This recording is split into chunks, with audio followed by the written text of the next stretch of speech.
nubwo warunaniwe hari Aroni na Huri Imana izanye ku buzima bwawe. Bisubiremo, nubwo warunaniwe hari Aroni na Huri Imana izanye ku buzima bwawe. Abantu bakwanga nukuri buye rizima, impamvu abantu bakuja imbaka nukuri buye rizima. Yego, impamvu bagusebya nta kibi wakoze nukuri buye rizima. Impamvu bakuroga nukuri buye rizima.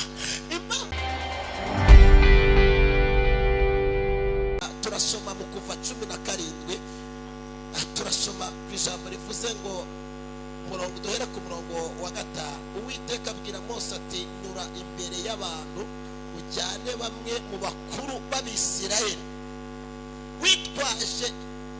witwaze ingoni ukubitishe rwa ruzi wakubitishe rwa ruzi rugenda.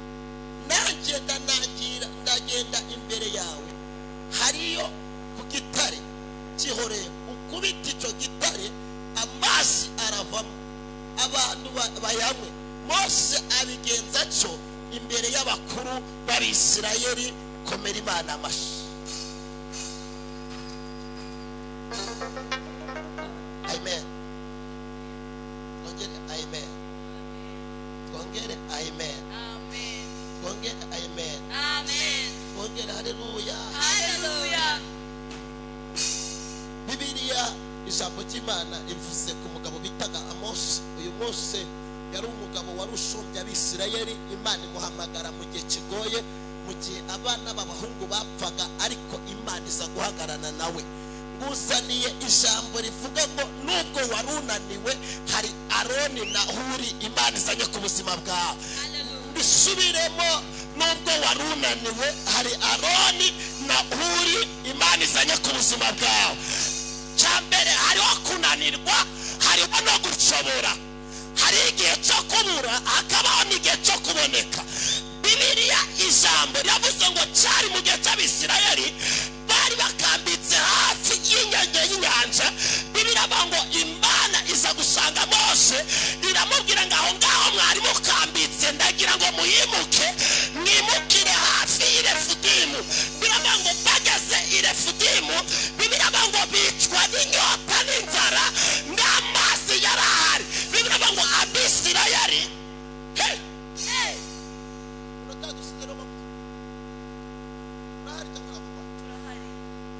Abisirayeli begera Mose baramubwira ngo niki wadukuriye muri Egiputa? Ni inyota washakaga kutwicisha? Kabiri, ni imihangayiko wagiraga ngo duhure nayo? Biraba ngo Mose watatse nawe arataka. Imana iramubwira ngo Mose niki gitumije undakira? Iramubwira ngo yango ni wacishijemo inyanja uracyayifite. Mose asubiza Imana ati ndacyayifite. Muri aya materaniro niba ufite inyanja cy'icyo Imana yakoze, witegura igiye gukora icya kabiri. Niba yarakoze icya mbere, hari icya kabiri cyo gusoza mu buzima bwawe. Niba yaraciyemo inyanja kabiri, n'amazi uraza kuyabona. Niba yarakurinze uri ku iseta, n'uyu munsi irakurengera. Niba yaraguhagaze mu kigeragezo, n'uyu munsi iraguhagararaho. Wasambariza haleluya.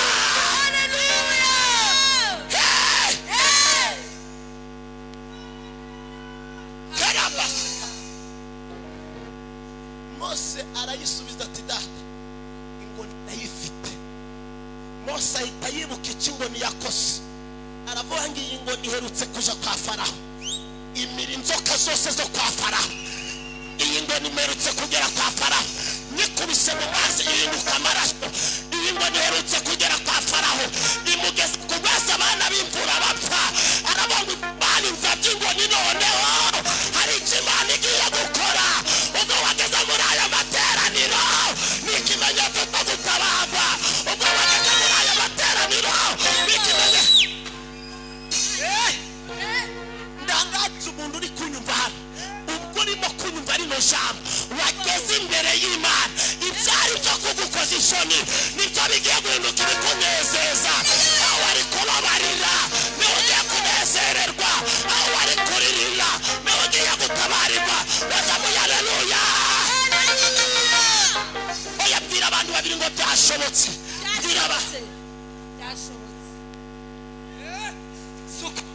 oya nushaka uhumeke byashobotse byashobotse akabarozi kashobotse akubugwayi kashobotse akubukene kashobotse akubugumba kashobotse rabasakaya rabasifaria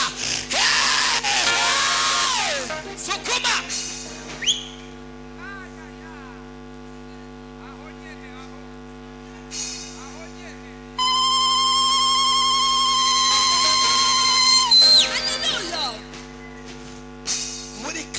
tuye uko nyumva niko gutabagwa bingana ugendanye n'umutindo uhinduka umujawe ahinduka umwami wagenda umwami mwakwegerana bakakwita umunyacubahiro wagendana n'uwatsinzwe bakavuga ko murusha gukora amabi wagendana n'uwashoboye ugashobora umaze igihe utinze imbere y'abanyantege ngeya uyu munsi wa none wageze imbere y'Imana ishoboye wageze imbere haleluya alabasakalaba alabaya sarima sukuma haleluya kimucyajya n'ikibisagara areka mvuye igisenyi vuba nabimenye bamenye ko hari Imana bamenye ko hari abamama bahatabariwe bamenye ko hari abakobwa bacuye mariage bamenye ko hari abakobwa bacuye ubukwe uyu munsi biramenye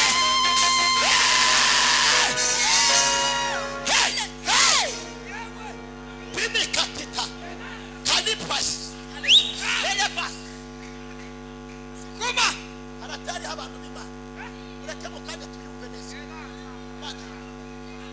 ureke tuyumve neza akatara mkaye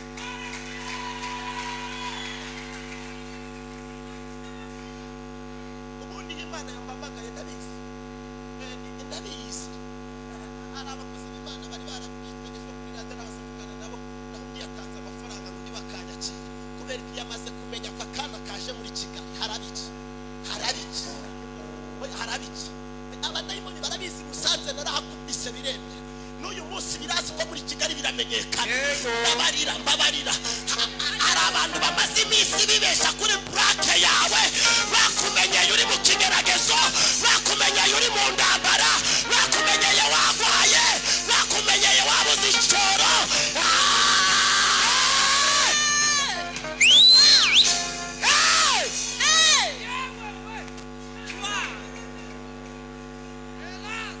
ntabwo nzi cameraman igihe yagufotoreye ntabwo nzi niba yaragufotoye uri mu butayu kubonye akagira ngo uracyari mu butayu uyu munsi hari indi foto Imana igiye gusohora hari indi foto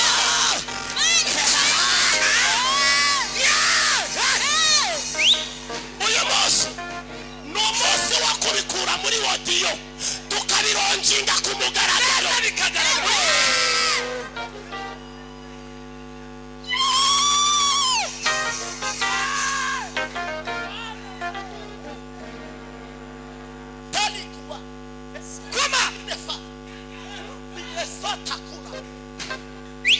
ntabwo nzi uburyo yagufotoye wabuze akazi aheruka gufotora mu rugo uri gushwana n'umugabo aheruka gufotora uri mu ikode aheruka gufotora uri kugenda n'amaguru aheruka gufotora mariage yapfuye aheruka gufotora telefone zanze uyu munsi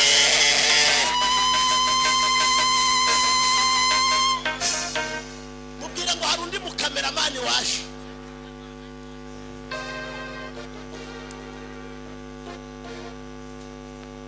harundi mukameramani wagize gute harundi mukameramani wagize gute harundi mufana Imana yazanye harundi mufotozi uzi poseri zigezweho hari umuntu uzi uburyo agiye kuguhagarika ibyabekaza ku murongo hari abantu babishoye mu buzima bwawe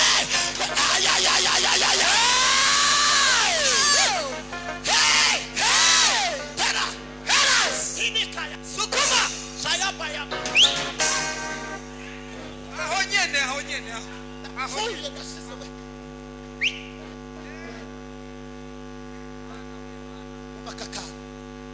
bakakana Mose aravuga ngo Faraho ibyo nakoze Imana ingoresheje abakuru b'Abisirayeli ntibemeye na n'ubu baracapinga, niyo mpamvu barwanyije Mose. Imana iramubwira ngo ntuje ku rutare wenyine, iramubwira ngo fata bamwe mu bakuru b'Abisirayeli. Ndagira ngo Imana itabare ihereye ku wageze hano, Imana itabare ihereye ku wageze muri iki kibanza, Imana itabare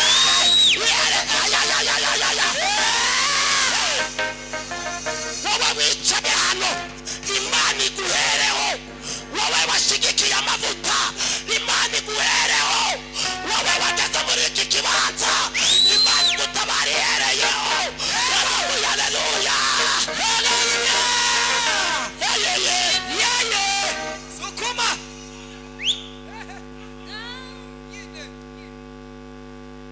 Ibwira Mose, iramubwira ngo abo bapinga, abo batemera, abo batumva, abo babona ndaho uzagera, abo babona ko atari nje waguhamagaye, abo babona ko ibyawe nta nzira, abari bamuherekeza, abo ngabo iyo ukoze bagira ngo ni maji wakoresheje. Ubikore bareba. Uyu munsi Imana igutabare bareba. Uyu munsi Imana iguhanagura amarira bareba. Uyu munsi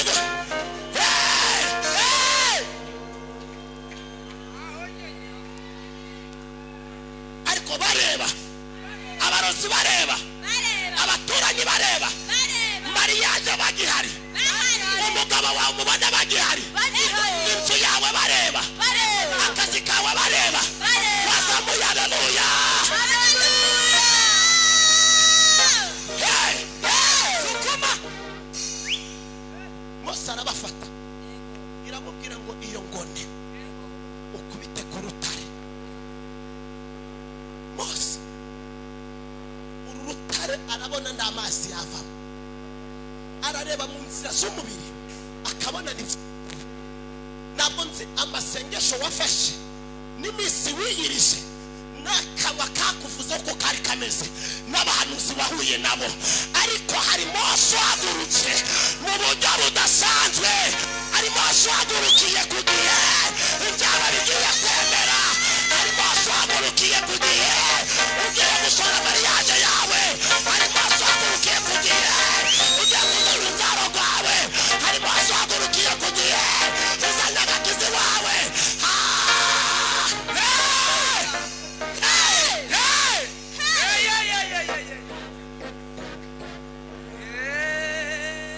Hari Mose uhagurukiye ku gihe n'ibyawe bigiye gusohoreramo, avuga biba, ategeka bikunda, ategeka ubugumba bugenda, ategeka kuja mu Burayi ujayo, ategeka kuja gucuruza byemera, ategeka kurongorwa byemera, ategeka kugira ubuzima byemera.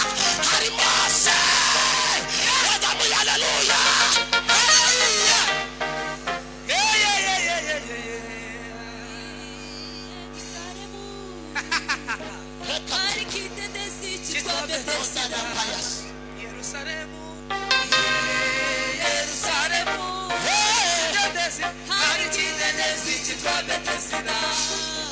Kuko rimwe na rimwe marayika yamanukaga akajya muri cyo kidendezi. Kuko rimwe na rimwe marayika yamanukaga akajya muri cyo kidendezi. Kuko umuntu wese wabazaga kujyamo amazi y'udurishe niwe wagiraga. 38 irangiye yasarura aramubona aramubwira ati haguruka siga uburwayi bwawe wigendere. Aramubwira ati haguruka siga ubukene bwawe wigendere.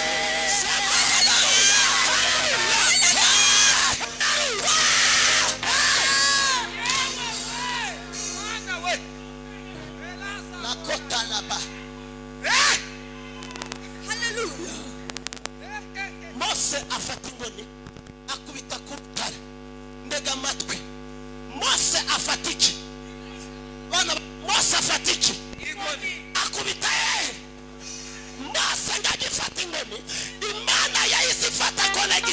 soko ayiyobereza muri rwa rutare. Hari ibindi Imana igiye kuyobora mu buzima bwawe. Hari ibintu byari bifite ikindi cyerekezo, ariko Yesu agiye kubindura icyerekezo mu rugo rwawe. Ariko wahagurutse ugatera haleluya. Sukuma Yesu. Imana ihita itegeka rwa rutare ruvamo amazi. Mbabarira, hari ibitari bifite ishusho ku buzima bwawe uyu mwanya bigiye kugira ishusho. Hari ibitari bifite icyerekezo uyu mwanya bigiye kugira icyerekezo. Hari ibitari byarananiranye. Wazamuye haleluya niba ubivishije.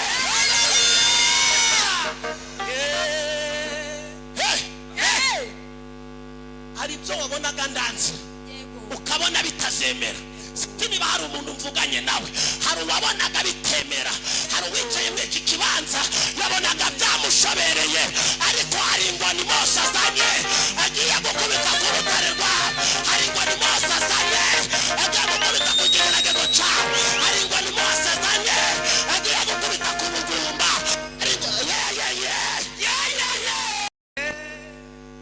Hari ingoni igiye gukubitwa ku bukene bugahinduka amafaranga.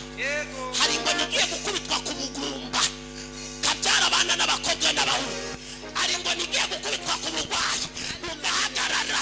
Hari ingoni igiye gukubitwa ku cyangiro, icyangiro kigahagarara, igikundiro kikakuyoboka. Hari ingoni igiye gukubita ku bihombo, ibihombo bigahagarara. Watera haleluya.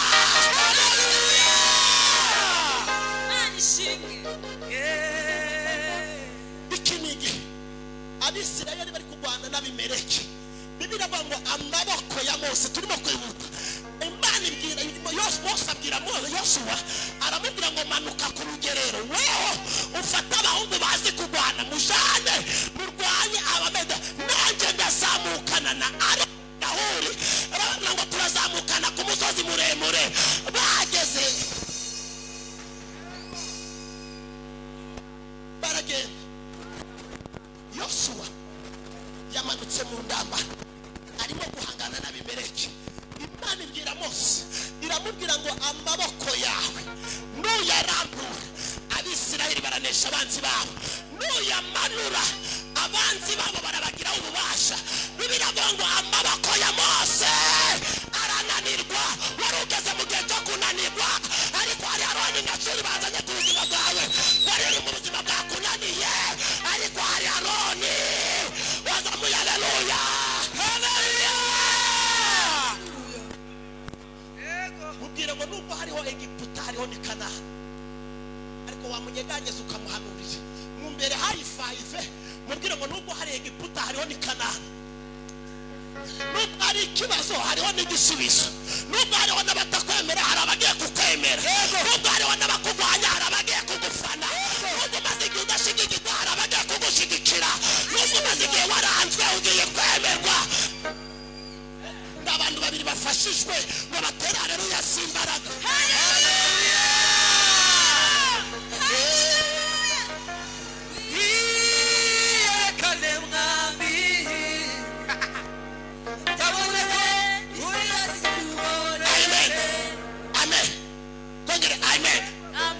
Wamwicaranye n'agabanya volume wowe uyizamure, imigisha irarutanwa kandi ivuga ibitandukanye.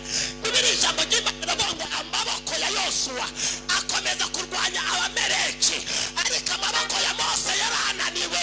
Bibiliya ijambo ry'Imana, hari abahungu babiri yari yitwaje ku musozi Refidimu, ngo bagezeyo amaboko ananiwe. Amaboko agize gute? Aroni na Huri bajanye baterekwa, ariko bageze ku musozi hari ijambo Imana yavuze babyumva. Baravuga ngo amaboko ya Mose nananuka akamanuka. Abameleki baratsemba Abisirayeli. Ngo aba bahungu baza kubyibuka, bafata ibuye barariterura, baza kugicazaho Mose. Bibiliya ivuga ngo iki? Iravuga ngo niba buye rizima ryatwe n'abantu, ariko ku Mana uranyumva neza. Impamvu abantu ukuri ibuye rizima. Impamvu abantu bakujaho imbaga ni ukuri ibuye rizima. Yego.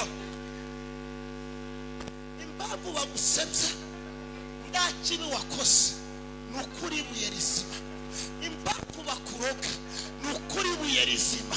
Impamvu baguhiga ntupfe si uko ukijijwe ya ni ukuri ibuye rizima.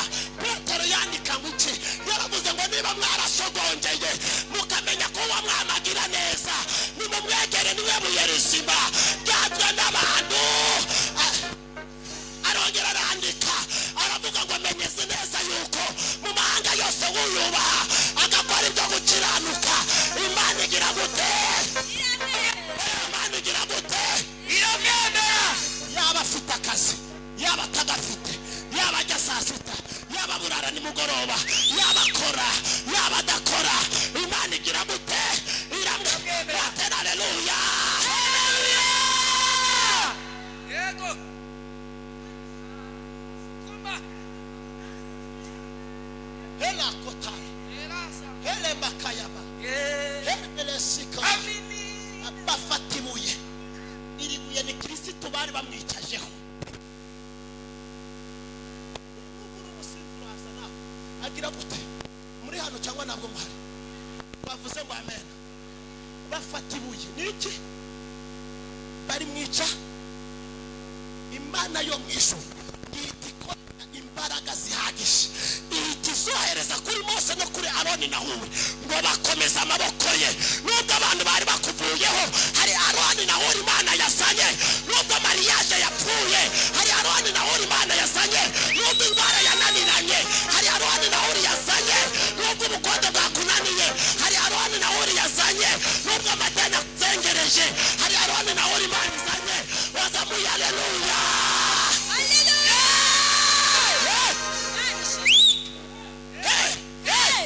Nubwo byari bigucanze hari Aroni na Huri. Wibuke ko aho umupira gurengeye naniho gurengurirwa. Hariya byapfiriye, hariya wananiriwe, hariya umugabo yari yakunaniye, hariya wahombeye, hariya wagwarije bakavuga ngo birarangiye. N'Imana izanye Aroni na Huri bazazamura ubuzima bwawe bagarura amahirwe yawe. Bazamuye haleluya.